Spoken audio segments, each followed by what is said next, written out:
where you look at something seemingly boring, like the recent executive orders that the president promulgated on April 20th, where he invoked the Defense Production Act for a whole gamut of aspects of our energy sector, not just energy production, but generation and transmission, where we're incredibly vulnerable. We don't build transformers in the United States. And if we had to order one from South Korea, it'd take 2 years. So let's say you had a bunch of transformer accidents, the lights go out for years. And the president said, no, this doesn't work. And in this order, he says the market is not seen to our national defense. So we have to step in. And, there's all sorts of government financing institutions under the Defense Production Act.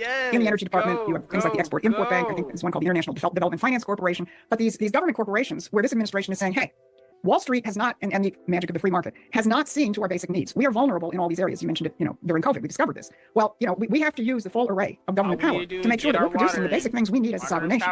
One of those things is tariffs. But another of those things is how do you actually get credit into these sectors?